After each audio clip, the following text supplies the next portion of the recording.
कानून का बहुत बहुत धन्यवाद।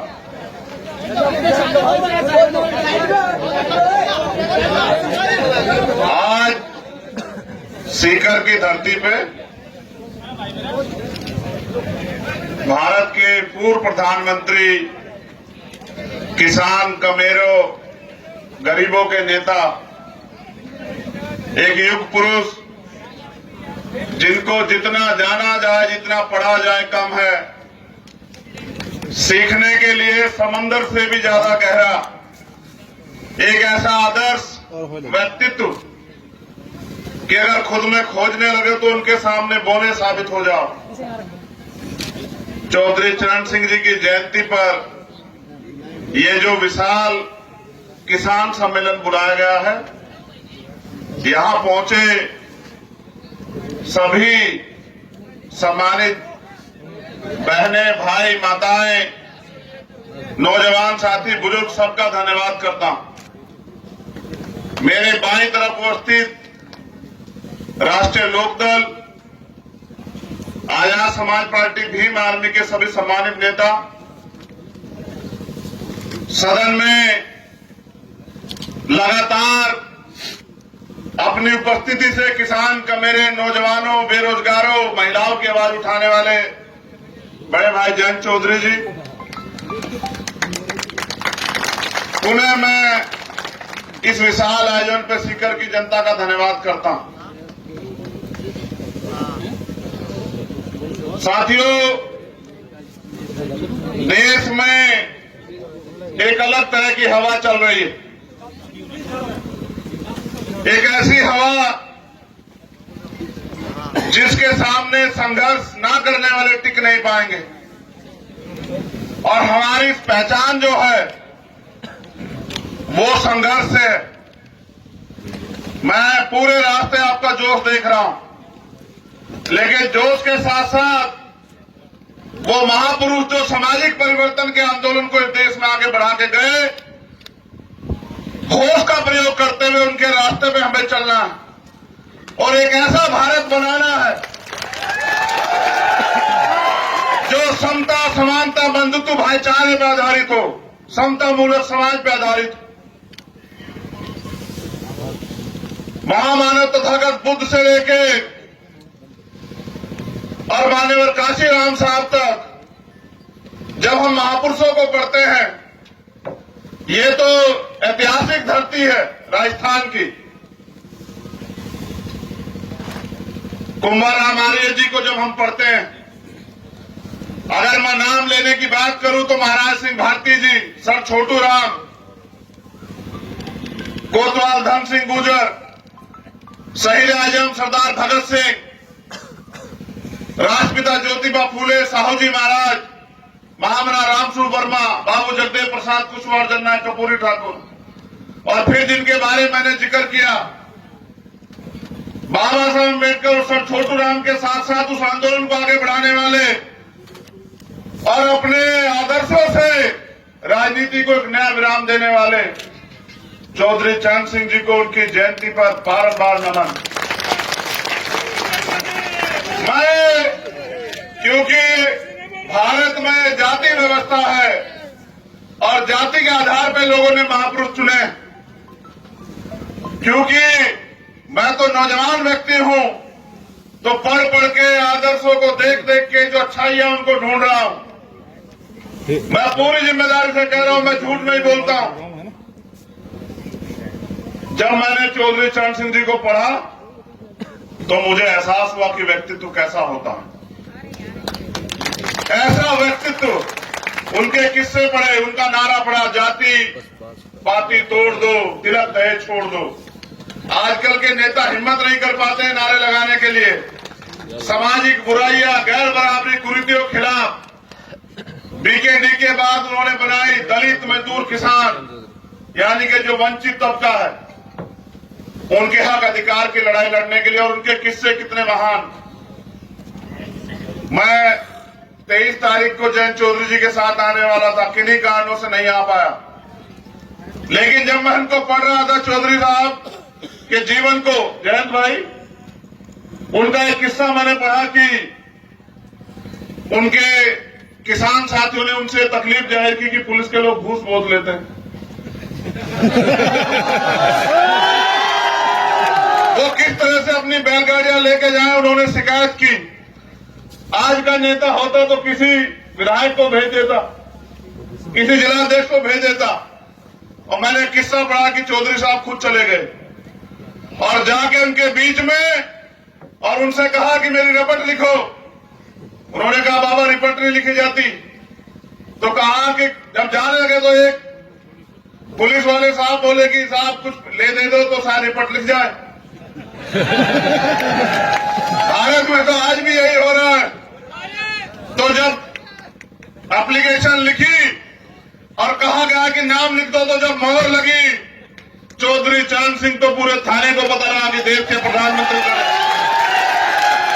आज के प्रधानमंत्री 10 करोड़ का सूट पहनते हैं। बिल्कुल। और ऐसे प्रधानमंत्री कि अपने काफिले को छोड़ के, मैंने सुना प्रधानमंत्री पंजाब गए किसानों की राजधानी, वो कह रहे हैं कह देना मैं जिंदा वापस आ गया। मैंने ऐसे प्रधानमंत्री के बारे में पढ़ा कि लाव लश्कर छोड़ के अकेले चले गए थाने, और उनके आज भी लोग जो है मुरीद और कुरील है कि ऐसा व्यक्तित्व जो है जो पूरी जिंदगी प्राइम मिनिस्टर बनने के बाद दो बार यूपी के मुख्यमंत्री बनने के बाद भी जमीन ही रहे। तो तब मुझे एहसास हुआ कि राजनीति इतना आसान काम नहीं। मैं तो सीख रहा हूं। 2 दिन से अभी मैं उनसे जिक्र भी कर रहा था, क्योंकि हम अम्बेडकरवादी, बुद्धवादी, रविदासवादी, कबीरवादी हैं। चौधरी चरण सिंह जी भी कबीरवादी थे, आर्य समाजी थे। आर्य समाजी पूरी मूवमेंट जो है अंधविश्वास, पाखंडवाद, मूर्ति पूजा के खिलाफ शुरू हुई। मैं जाता नहीं धार्मिक आयोजनों में, मगर क्योंकि एक युग पुरुष की जयंती है, आपको जाना पड़ेगा। और आपको, आप बात कर रहे हैं उनके, आप नेता मानते हैं, तो आपको शामिल होना पड़ेगा वहां। क्योंकि आर्य समाज में यज्ञ हवन होते हैं, तो मैं हवन में शामिल हुआ। और जब वहां से पूरे देश के लिए मंगल कामना की गई, मैंने बचपन में किताबों में पढ़ा, अस्तो मां ज्योति गम्ये, तमसो मां मृत्य गम्ये, तुम ही हो माता पिता तुम ही हो, और सर्वे भवन्तु सुखने। जब मैंने पढ़ा और उन्होंने कहा 2 आहुति, भाई मैंने भी आहुति दी, तो हमारे लोग जो हैं बड़े परेशान हो गए। ये मुझसे देख भी रहे थे मेरी तरफ कि क्या है। तो मैंने कहा भाई देखो, भारत का संविधान धार्मिक आजादी देता है और सबको अपने अपने धर्म को मानने की इजाजत है। मैं आपके साथ खड़ा हूं, कंधे से कंधा मिला के किसान कमेरे मजदूरों की लड़ाई एड़ी से चोटी के जोड़ लगा के लड़ी जाएगी। और जिस एकता को बनाने के लिए हम लोग निकले, उसके लिए कोई कुर्बानी देनी पड़े, आरोप लगे, गोलियां चले, मुकदमे हो जाए या फिर फांसी तक की नौबत आ जाए, अब इस देश में जरूरत है किसान कमेरों को एकता की। उसके लिए सारी कुर्बानी देने के लिए हम लोग तैयार हैं। हमारी एकता का नमूना आपने खतौनी में देखा कि जो लोग कहते हैं हम अजय हैं, उनकी अजय पराजय में बदल गई। और जनता ने कहा कि इस गठबंधन को हम लोग जिता के संदेश देते हैं कि इस गठबंधन के जरिए किसानों की आवाज उठेगी, मजदूरों की आवाज उठेगी, नौजवानों की आवाज उठेगी। अभी हमारे साथी अनिल जी ने मेरे हाथ में एक पर्ची दी और कहा भैया सारे पेपर लीक हो रहे हैं यहाँ की सरकार में। कल ही एक पेपर लीक हुआ और सुबह सुबह मुझे 3rd ग्रेड वाले टीचर मिले। उन्होंने कहा साहब ट्रांसफर नहीं हो रहे। 2nd ग्रेड वालों का पेपर लीक हुआ। उससे भी बड़े पैमाने पर गौर करो, इंदर मेघवाल, जितेंद्र मेघवाल, ओम प्रकाश रेगर, कार्तिक भील, इन सब के मुद्दों पे हम सरकार से सवाल पूछ रहे हैं। जबकि बड़े पैमाने पर इस देश को तोड़ने का काम भाईचारे को भारतीय जनता पार्टी कर रही है। मैं इस मंच से यहाँ के मुख्यमंत्री से कहना चाहता हूं कि आपके राज में भी यहाँ जो अन्याय जो है किसान कमेरों में हो रहा है, आपको भी सबक लेना चाहिए कि अगर जनता विद्रोही हुई तो ऐसी जगह ले जाके छोड़ेगी कि दोबारा कभी सत्ता में नहीं आ पाओगे। 8 सीट ऐसी। मैं ये मानता हूं कि हम ही लोग वोट देकर सरकार बनाते हैं। जब हम लोग वोट देकर सरकार बनाते हैं तो अपने लोगों की क्यों नहीं बना सकते। हम पे एक ऐसा चेहरा है जिसके नेतृत्व में हम लोग राजस्थान ही नहीं, उत्तर प्रदेश ही नहीं, हरियाणा ही नहीं, पंजाब ही नहीं, कई ऐसे प्रदेशों में अपने भाईचारे का झंडा गाड़ सकते हैं। हमें ताकत से काम करने की जरूरत है। जैसे जैसे हम भाईचारा बनाने का काम करेंगे, वो लोग इस भाईचारे को तोड़ने के लिए आपस में झगड़े कराने का काम करेंगे। आपको सावधान रहना है। इस भाईचारे का कोई तोड़ नहीं है और इस भाईचारे की जो नींव है वो हमने रख दी है। इसलिए मैं यहाँ सीकर में हूँ। मैं आपसे अपील करूंगा कि जहां किसानों के साथ अन्याय हो, नौजवानों के साथ अन्याय हो, महिलाओं के साथ अन्याय हो, कमजोरों के साथ अन्याय हो, अगर आपको अपने खून का भी बलिदान करना पड़े तो मेरे साथियों पीछे मत हटना। आज आग लगी है देश में और हमारे कंधों पर जिम्मेदारी है कि हम भारतीय संविधान की रक्षा करें। इस देश के किसान कमेरों को अधिकार तब मिलेंगे जिस दिन इस देश का संविधान पूर्ण रूप से लागू होगा। आज अगर थोड़ी बहुत जमीन है तो वो सभा करने से, नारे लगाने से नहीं, चौधरी चरण सिंह जी के अटूट प्रयास से जब उन्होंने जमींदारा खत्म किया तब जाके मिली। हमें याद करना पड़ेगा कि आज जो भी कुछ हमारे पास है वो संघर्ष से मिला है। और अगर आप ये सोचते हो कि स्वाभिमान सम्मान की लड़ाई को आप लोग बिना संघर्ष के प्राप्त कर लोगे तो ये आपकी गलतफहमी।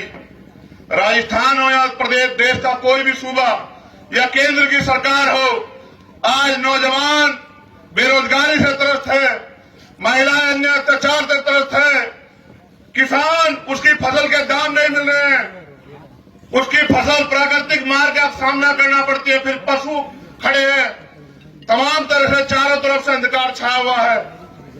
थोड़ी बहुत जो कमाई कर रहे हैं व्यापारी, उसको सरकार लूट ले रही है।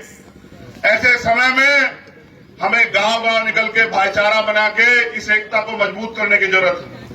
और मेरा ऐसा मानना है, मैं फिर कह रहा हूं कि अगर किसान आगे आगे चलेगा तो हम दोनों हाथ फैला के भाईचारे के लिए उनके साथ चलेंगे और किसानों की आवाज को दिल्ली तक ले जाएंगे। मैं आपसे उम्मीद करूं कि इस गठबंधन को आप लोग बल दोगे। दोनों हाथ उठा के बताओ अगर आप इस गठबंधन को बल देने के लिए तैयार हो। पीछे वाले साथ नहीं उठाना चाहते, कोई बात है क्या? वो जो पीछे वहां बैठे हैं, नहीं एक बार में उठाओ अगर साथ हो तो बताओ। दिलाओ भी भरोसा आरएलडी और आजाद समाज पार्टी के लोगों को यहाँ कि आप लोग एक नया सवेरा राजस्थान में लेके आओगे। तुम्हारे कंधों पे ज्यादा जिम्मेदारी है क्योंकि हालात खराब है और तुम्हें जवाब देना आने वाली पीढ़ियों को। मैं आपसे अपील करूंगा नौजवान साथियों, ये देश हमारा, इस देश का संविधान हमारा, उसकी रक्षा सुरक्षा करना हमारी जिम्मेदारी है। किसानों की, कमेरों की, मजदूरों की जो उम्मीदें हैं उनको कायम रखना हमारी जिम्मेदारी है। और अपने देश की तरक्की के लिए, उसके भाईचारे के लिए अगर कोई कुर्बानी भी देनी पड़े तो उससे पीछे हटने का काम जो है नौजवानों को नहीं करना है। तो बहुत बहुत धन्यवाद और आपसे ये मंगल कामनाएं कि आप इस भाईचारे को गांव देहात में मजबूत करोगे, साथ साथ जो न्याय इस प्रदेश में हो रहा है उसके खिलाफ लगातार संघर्ष करोगे और भाईचारे को मजबूत करते हुए एक ताकत का निर्माण करोगे। ऐसी मेरी उम्मीदें, इन्हीं शब्दों के साथ मैं अपनी वाणी को विराम देता हूं और उम्मीद करता हूं कि जब ये भाईचारा आगे बढ़ेगा तो एक नया सवेरा जो है राजस्थान में पैदा होगा। बहुत बहुत धन्यवाद। जय भीम, जय भारत, जय संविधान, जय मंडल, जय लोकतंत्र, जय विज्ञान, जय जवान, जय जवान। बहुत बहुत धन्यवाद। आप सभी के लिए मंगल कामना।